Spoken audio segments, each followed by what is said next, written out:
Hi, welcome to Kalkuli creation log. ನಾನಿವತ್ತು ನಿಮಗೆ ಬೆಳ್ಳುಳ್ಳಿ ಮತ್ತು ಮೊಟ್ಟೆಯನ್ನು ಉಪಯೋಗಿಸ್ಕೊಂಡು ಕ್ವಿಕ್ಕಾಗಿ ಮಾಡುವಂತಹ ಒಂದು ಫ್ರೈಡ್ ರೈಸ್ ರೆಸಿಪಿನ ತೋರಿಸ್ಕೊಡ್ತೀನಿ. ಇವಾಗ ನಾನಿಲ್ಲೊಂದು ಬಾಣಲೆ ಇಟ್ಕೊಂಡಿದ್ದೀನಿ. ಬಾಣಲೆ ಇಟ್ಕೊಂಡ್ಬಿಟ್ಟು ನಾವು ಸ್ಟವ್ ಆನ್ ಮಾಡ್ಕೊಳ್ಳೋಣ. ಇವಾಗ ಇದಕ್ಕೆ ಮೊದಲಿಗೆ ನಾನು ಇಲ್ಲಿ 1 ಟೇಬಲ್ ಸ್ಪೂನ್ ಆಗೋಷ್ಟು ತುಪ್ಪನ ಹಾಕ್ಕೊಳ್ತೀನಿ. ಇದು ಬರೀ ತುಪ್ಪದಲ್ಲೇ ಮಾಡಬೇಕಾಗತ್ತೆ. ಇವಾಗ ತುಪ್ಪ ಸ್ವಲ್ಪ ಕರಗಲಿ. ಇವಾಗ ತುಪ್ಪ ಕರಗಿದ ನಂತರ ನೋಡಿ, ನಾನು ಗೋಡಂಬಿಯನ್ನು ಚಿಕ್ಕದಾಗಿ ಚೂರುಗಳನ್ನು ಮಾಡಿ ಇಟ್ಕೊಂಡಿದ್ದೀನಲ್ಲ, ಇದನ್ನು ಹಾಕ್ಕೊಳ್ತೀನಿ. ಇದು ನಿಮ್ಮ ಟೇಸ್ಟಿಗೆ ತಕ್ಕನಾಗೆ ನೀವು ಜಾಸ್ತಿ ಕಮ್ಮಿ ಹಾಕ್ಕೊಳ್ಬೋದು. ಇದನ್ನು ಒಂದು ಸ್ವಲ್ಪ ಹೊತ್ತು ರೋಸ್ಟ್ ಮಾಡೋಣ. ಸ್ವಲ್ಪ ಇದು ಗೋಡಂಬಿದು ಕಲ್ಲರು ಚೇಂಜ್ ಆಗಲಿ. ಇದು ನಿಮಗೆ ತುಪ್ಪ ಇಷ್ಟ ಇಲ್ಲ ಅಂದರೆ ನೀವು ಎಣ್ಣೆ ಹಾಕ್ಕೊಂಡು ಮಾಡ್ಕೊಳ್ಬೋದು. ಅದೇ ಇದು ತುಪ್ಪದಲ್ಲಿ ಮಾಡಿದ್ರೇ ಟೇಸ್ಟು ಚೆನ್ನಾಗಿ ಬರೋದು. ಇವಾಗ ನೋಡಿ, ಇದು ಸ್ವಲ್ಪ ಕಲರ್ ಚೇಂಜ್ ಆಗಿದೆ ಅಲ್ಲ. ಇವಾಗ ನೀರುಳ್ಳಿಯನ್ನು ಈ ರೀತಿ ಚಿಕ್ಕದಾಗಿ ಚೂರು ಮಾಡ್ಕೊಂಡು ಇಟ್ಕೊಂಡಿರಬೇಕು. ಇದು ನಾನಿಲ್ಲಿ 1 ಚಿಕ್ಕ ನೀರುಳ್ಳಿಯನ್ನು ತೊಗೊಂಡಿದ್ದೀನಿ. ಇದನ್ನು ಹಾಕ್ಕೊಂಡ್ಬಿಟ್ಟು ಮಿಕ್ಸ್ ಮಾಡ್ಕೊಳ್ಳೋಣ. ನೀರುಳ್ಳಿ ಹಾಕಿ 2 ನಿಮಿಷ ಒಂಚೂರು ಇದು ಫ್ರೈ ಆದ ತಕ್ಷಣ ಈ ರೀತಿ ನೀರುಳ್ಳಿ ಎಲ್ಲದನ್ನು ಸೈಡ್ ಮಾಡಿಕೊಂಡು ಈ ರೀತಿ ಮಧ್ಯದಲ್ಲಿ ತುಪ್ಪ ಬರೋ ಹಾಗೆ ಮಾಡ್ಕೊಳ್ಳಿ. ಇದಕ್ಕೆ ನೋಡಿ, ಒಂದು 5-6 ಎಸ್ಲು ಬೆಳ್ಳುಳ್ಳಿಯನ್ನು ಸ್ವಲ್ಪ ಚೆನ್ನಾಗಿ ಕ್ರಷ್ ಮಾಡಿ ಇಟ್ಕೊಂಡಿರ್ತೀವಲ್ಲ, ಇದನ್ನು ಸೇರಿಸ್ಕೊಳ್ಳೋಣ. ಇದು ಫಸ್ಟು ಬೆಳ್ಳುಳ್ಳಿ ಮಾತ್ರ ಫ್ರೈ ಆಗಲಿ, ಆಮೇಲೆ ಇದಕ್ಕೆ ನೀರುಳ್ಳಿಯನ್ನು ಜೊತೆಗೆ ಸೇರಿಸೋಣ. ಈ ರೀತಿ ಸೆಂಟ್ರಲ್ಲಿ ಹಾಕ್ಕೊಂಡು ಸ್ವಲ್ಪ ಫ್ರೈ ಮಾಡ್ಕೊಳ್ಳಿ. ಇವಾಗ ನೋಡಿ, ಸ್ವಲ್ಪ ಬೆಳ್ಳುಳ್ಳಿದು ರೋಸ್ಟ್ ಆಗಿಬಿಟ್ಟು ಫ್ಲೇವರ್ ಬರೋದಕ್ಕೆ ಸ್ಟಾರ್ಟ್ ಆಗುತ್ತಲ್ಲ, ಇವಾಗ ಇದೆಲ್ಲದನ್ನು ಚೆನ್ನಾಗಿ ಬೆರೆತ್ಕೊಳ್ಳೋ ಹಾಗೆ ಮಿಕ್ಸ್ ಮಾಡಿ ಇದು ಸ್ವಲ್ಪ ಹೊತ್ತು ಫ್ರೈ ತುಪ್ಪದಲ್ಲಿ ಹುರಿದ್ಬಿಟ್ಟು, ಇದು ನೀರುಳ್ಳಿದು ಮತ್ತು ಬೆಳ್ಳುಳ್ಳಿದು ಸ್ವಲ್ಪ ಕಲ್ಲರು ಚೇಂಜ್ ಆಗಲಿ, ಸ್ವಲ್ಪ ಒಂಚೂರು ರೋಸ್ಟ್ ಆದಂಗೆ ಆಗಬೇಕು. ಇವಾಗ ನೋಡಿ, ಇದನ್ನು ಹೀಗೆ ಬಿಡೋಣ 1-2 ಸೆಕೆಂಡು. ಮಧ್ಯ ಸ್ವಲ್ಪ ಕೈ ತಿರುಗಿಸ್ಕೊಳ್ಳಿ. ಆಮೇಲೆ ಫ್ಲೇಮನ್ನು ಫುಲ್ಲು ಲೋನೇ ಇಟ್ಕೊಳ್ಳಿ, ಯಾಕಂದರೆ ಇದು ತುಪ್ಪ ಅಲ್ಲ, ಬೇಗ ಕರಟಿ ಹೋಗ್ಬಿಡುತ್ತೆ ಅದು ಕಾದಿರೋದ್ರಿಂದ. ಹಾಗಾಗಿ ಲೋ ಫ್ಲೇಮಲ್ಲಿ ಇಟ್ಕೊಂಡೇ ಮಾಡಬೇಕಾಗುತ್ತೆ ಇದಕ್ಕೆ. ಈಗ ಸ್ವಲ್ಪ ಹೊತ್ತು ಹೀಗೆ ತಿರುಗಿಸ್ಬಿಟ್ಟು, ಕೈ ತಿರುಗಿಸ್ಬಿಟ್ಟು ಮತ್ತೆ 1-2 ಸೆಕೆಂಡು ಅದು ಒಂಚೂರು ಫ್ರೈ ಆಗೋದಕ್ಕೆ ಬಿಡೋಣ. ಇದು ಸ್ವಲ್ಪ ಒಂಚೂರು ಸುಟ್ಟ ರೀತಿಯಾಗಿದೆ ಅಲ್ಲ, ಈ ಟೈಮಲ್ಲಿ ಅಷ್ಟರವರೆಗೂ ನೀವು ಫ್ರೈ ಮಾಡ್ಕೊಳ್ಬೇಕು. ಇವಾಗ ನೋಡಿ, ಮತ್ತೆ ಹಾಗೇನೆ ಮಧ್ಯಕ್ಕೆ ತುಪ್ಪ ಬರೋ ಹಾಗೆ ಮಾಡ್ಕೊಳ್ಳೋಣ. ಮಾಡ್ಕೊಂಡ್ಬಿಟ್ಟು ನಾನು ಇಲ್ಲಿ 1 ಮೊಟ್ಟೆ ತೊಗೊಂಡಿದ್ದೀನಿ. ಇದು ನಾನು 1 ಕಪ್ ಅಕ್ಕಿ ಅನ್ನ ಮಾಡ್ಕೊಂಡಿರೋದ್ರಿಂದ ನಾನು ಇಲ್ಲಿ 1 ಮೊಟ್ಟೆ ತೊಗೊಂಡಿದ್ದೀನಿ. ನೀವು ಮೊಟ್ಟೆ ಬೇಕು ಅಂದರೆ ಜಾಸ್ತಿ ಮಾಡ್ಕೊಳ್ಳಿ.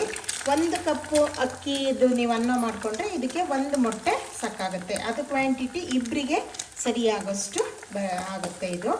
ಇವಾಗ ಇದಕ್ಕೆ ಸ್ವಲ್ಪ ಹೊತ್ತು ಹೀಗೆ ಬಿಟ್ಟು ಉಪ್ಪು ಆ್ಯಡ್ ಮಾಡೋಣ. ಉಪ್ಪು ನೀವು ಟೇಸ್ಟಿಗೆ ಎಷ್ಟು ಬೇಕೋ ಅಷ್ಟು ನೀವು ನಿಮ್ಮ ಟೇಸ್ಟಿಗೆ ತಕ್ಕಂಗೆ ಆ್ಯಡ್ ಮಾಡ್ಕೊಳ್ಬೋದು.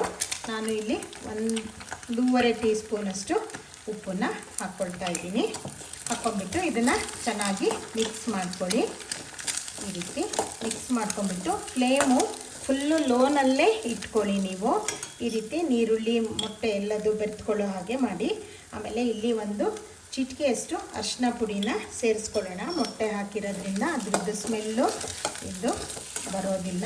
ಇವಾಗ ಒಂಚೂರಿ ಮಿಕ್ಸ್ ಮಾಡಿಬಿಟ್ಟು ನಂತರ ಇದಕ್ಕೆ ನೀವು ಖಾರಕ್ಕೆ ಎಷ್ಟು ಬೇಕೋ ಅಷ್ಟು ಕಾಳುಮೆಣಸಿನ ಪುಡಿಯನ್ನು ಹಾಕ್ಕೊಳ್ಬೇಕು. ನಾನಿಲ್ಲಿ 1 ಟೀ ಸ್ಪೂನಷ್ಟು ಹಾಕ್ಕೊಂಡಿದ್ದೀನಿ. ಹಾಕ್ಕೊಂಡ್ಬಿಟ್ಟು ಇದು 1 ನಿಮಿಷ ಹೀಗೆ ಮಿಕ್ಸ್ ಮಾಡಿಬಿಟ್ಟು ಇದಕ್ಕೆ ಟೇಸ್ಟು ನೀವು ಉಪ್ಪು ಮತ್ತು ಖಾರ ನಿಮ್ಮ ಟೇಸ್ಟಿಗೆ ಹೇಗೆ ಬೇಕೋ ಹಾಗೆ ಅಡ್ಜಸ್ಟ್ ಮಾಡ್ಕೊಳ್ಳಿ. ಈಗ ಇದು ಈ ರೀತಿ 1-2 ನಿಮಿಷ ಚೆನ್ನಾಗಿ ಫ್ರೈ ಆಗಲಿ. ಈ ರೀತಿ ಇವಾಗ ನಾನು ಇದಕ್ಕೆ 1 ಕಪ್ ಆಗೋಷ್ಟು ಬಾಸುಮತಿ ರೈಸು ತೊಗೊಂಡಿದ್ದೀನಿ. ಬಾಸುಮತಿ ರೈಸು 1 ಕಪ್ ಅಕ್ಕಿ ತೊಗೊಂಡ್ರೆ ಇದಕ್ಕೆ ನಾನು 1.5 ಕಪ್ಪಷ್ಟು ನೀರು ಹಾಕಿಬಿಟ್ಟು ವಿಷಲ್ ಮಾಡ್ಕೊಂಡಿದ್ದೀನಿ, ಅನ್ನ ಮಾಡ್ಕೊಂಡಿದ್ದೀನಿ. ನಾನು ಇದನ್ನು ಇದಕ್ಕೆ ಆ್ಯಡ್ ಮಾಡ್ತೀನಿ. ಇದು ಕ್ವಾಂಟಿಟಿ ಇಬ್ಬರಿಗೆ ಸಾಕಾಗಷ್ಟು ಆಗುತ್ತೆ. ನೀವು ನಿಮಗೆ ಕ್ವಾಂಟಿಟಿ ಹೇಗೆ ಬೇಕೋ ಹಾಗೆ ಅಡ್ಜಸ್ಟ್ ಮಾಡಿಕೊಂಡು ಮಾಡ್ಕೊಳ್ಳಿ. ಇವಾಗ ಇದನ್ನು ಚೆನ್ನಾಗಿ ಮಿಕ್ಸ್ ಮಾಡಿ. ಹಾಗೆ ನಾನು ಹಾಕುವಂತಹ ಎಲ್ಲ ಅಡುಗೆಗಳು ನಿಮಗೆ ಇಷ್ಟ ಆಗುತ್ತೆ ಅಂತ ಭಾವಿಸ್ತೀನಿ. ನನ್ನ ಎಲ್ಲ ಈ ರೀತಿಯ ಅಪರೂಪದ ಅಡುಗೆಗಳಿಗಾಗಿ ನನ್ನ ಕಲ್ಕುಳಿ ಕ್ರಿಯೇಷನ್ ಲಾಗ್ ಏನಿದೆ ಅದನ್ನು ಸಬ್ಸ್ಕ್ರೈಬ್ ಮಾಡ್ಕೊಳ್ಳಿ, ಲೈಕ್ ಆ್ಯಂಡ್ ಶೇರ್ ಮಾಡಿ. ಹಾಗೆ ಕಮೆಂಟಲ್ಲಿ ಈ ರೆಸಿಪಿ ಹೇಗೆ ಬಂತು ಅಂತ ನನಗೆ ತಿಳಿಸಿ. ಇವಾಗ ನೋಡಿ ಇದು ಚೆನ್ನಾಗಿ ಮಿಕ್ಸ್ ಮಾಡಿ, ನೀವು ತುಪ್ಪ ಇದನ್ನೆಲ್ಲ ಕ್ವಾಂಟಿಟಿ ನಿಮಗೆ ಜಾಸ್ತಿ ಬೇಕು ಅಂದ್ರೂ ಜಾಸ್ತಿನೂ ಹಾಕ್ಕೊಳ್ಬೋದು. ತುಪ್ಪ ಆರೋಗ್ಯಕ್ಕೆ ಒಳ್ಳೆಯದಾಗಿರೋದ್ರಿಂದ ಆರಾಮಾಗಿ ಇದನ್ನು ಮಾಡಿಕೊಂಡು ತಿನ್ಬೋದು. ಇವಾಗ ಇದನ್ನೊಂದ್ಸರಿ ಚೆನ್ನಾಗಿ ಮಿಕ್ಸ್ ಮಾಡ್ಕೊಳ್ಳೋಣ. ಇದು ಇವಾಗ ನೋಡಿ ಸ್ವಲ್ಪ ಚೆನ್ನಾಗಿ ಕ್ಲೀನಾಗಿ ಎಲ್ಲದು ಮಿಕ್ಸ್ ಆಗಿದೆ. ಕಾಳುಮೆಣಸು ಆಗಿರೋದ್ರಿಂದ ನೀವು ಖಾರನ ನೋಡಿಬಿಟ್ಟು ಹಾಕ್ಕೊಳ್ಳಿ, ಯಾಕಂದರೆ ತಿಂದಾದಮೇಲೆ ಅದು ತುಂಬ ಗಂಟಲು ಉರಿ ಬರುತ್ತೆ ಕಾಳುಮೆಣಸು ಆಗಿರೋದ್ರಿಂದ. ಇವಾಗ ಇದಕ್ಕೆ ನಾನು 1 ಟೀ ಸ್ಪೂನಷ್ಟು ನಿಂಬೆ ರಸನ ಹಾಕ್ಕೊಳ್ತಾ ಇದ್ದೀನಿ. ಹಾಕ್ಕೊಂಬಿಟ್ಟು ಮತ್ತೊಂದು ಸರಿ ಎಲ್ಲ ಕ್ಲೀನಾಗಿ ಬೆರೆತ್ಕೊಳ್ಳೋ ಹಾಗೆ ಮಿಕ್ಸ್ ಮಾಡೋಣ.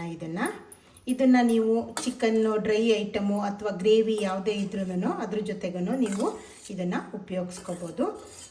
ಮೊಟ್ಟೆ ಬೇಡ ಅಂದರೆ ನೀವು ಹಾಗೆ ಮಾಡ್ಕೊಳ್ಬೋದು, ಆದರೆ ಇದು ಮೊಟ್ಟೆ ಹಾಕಿ ಮಾಡಿದ್ರೆ ಮಾತ್ರ ಚೆನ್ನಾಗಾಗುತ್ತೆ.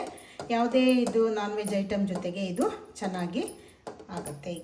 ಈಗ ನಂತರ ಕೊನೆಯಲ್ಲಿ ನಾವು ಸ್ವಲ್ಪ ಕೊತ್ತಂಬರಿ ಸೊಪ್ಪನ್ನು ಇದಕ್ಕೆ ಉದುರಿಸ್ಬಿಟ್ಟು ಇನ್ನೊಂದು ಸರಿ ಎಲ್ಲ ಕ್ಲೀನಾಗಿ ಮಿಕ್ಸ್ ಮಾಡೋಣ. ಇವಾಗ ಇದು ನೋಡಿ ರೆಡಿಯಾಗಿದೆ. ಇದನ್ನು ಇವಾಗ ಪ್ಲೇಟಿಂಗ್ ಮಾಡೋಣ. ಇವಾಗ ಇದನ್ನು ಈ ರೀತಿ ಒಂದು ಗ್ಲಾಸ್ ಬೌಲ್ಗೆ ಟ್ರಾನ್ಸ್ಫರ್ ಮಾಡಿಕೊಂಡು ನೀವು ಸರ್ವ್ ಮಾಡ್ಬೋದು. ಇದು 1 ಕಪ್ ಅಕ್ಕಿ ಇಬ್ಬರಿಗೆ ಕ್ವಾಂಟಿಟಿ ಸರಿಯಾಗುತ್ತೆ. ಇವಾಗ ಇದು ನೋಡಿ ಎಷ್ಟು ಚೆನ್ನಾಗಿ ಬಂದಿದೆ. ಆಮೇಲೆ ಇದು ತುಂಬ ಹೆಲ್ದಿಯಾಗೂ ಇದೆ. ನಾವು ಯಾವುದೇ ರೀತಿ ರಿಫೈನ್ಡ್ ಆಯಿಲು, ಯಾವುದೇ ಎಣ್ಣೆಗಳನ್ನು ಬಳಸದೇ ಇರೋದ್ರಿಂದ, ಇದು ತುಪ್ಪ ಆರೋಗ್ಯಕ್ಕೆ ಒಳ್ಳೆಯದಾಗಿರೋದ್ರಿಂದ ಇದನ್ನು ನೀವು ಆರಾಮಾಗಿ ಮಾಡಿಕೊಂಡು ತಿನ್ಬೋದು. ಇವಾಗ ಇದು ರೆಡಿಯಾಗಿದೆ. ಇದನ್ನು ಟೇಸ್ಟ್ ಮಾಡಿಬಿಟ್ಟು ಹೇಗೆ ಅನ್ನಿಸ್ತು ಅಂತ ನನಗೆ ಕಮೆಂಟ್ ಮಾಡಿ. ಇದು ತುಂಬ ಕ್ವಿಕ್ಕಾಗಿ ಆಗುವಂತಹ ಒಂದು ರೆಸಿಪಿ. ನೀವು ಅನ್ನ ಒಂದು ಮಾಡ್ಕೊಳ್ತು ಅಂತ ಹೇಳಿಬಿಟ್ರೆ ನಿಮಗೆ ವಿತಿನ್ 5 ಮಿನಿಟ್ಸಲ್ಲಿ ಇದು ರೆಡಿ ಆಗುತ್ತೆ. ಆಮೇಲೆ ತುಂಬ ಕಡಿಮೆ ಇಂಗ್ರೀಡಿಯೆಂಟ್ಸು ಇದಕ್ಕೆ ನಾವು ಉಪಯೋಗಿಸ್ತೀವಿ. ಇದನ್ನು ಎಲ್ಲರೂ ಟ್ರೈ ಮಾಡಿ ಅಂತ ಹೇಳ್ತೀನಿ. Thank you.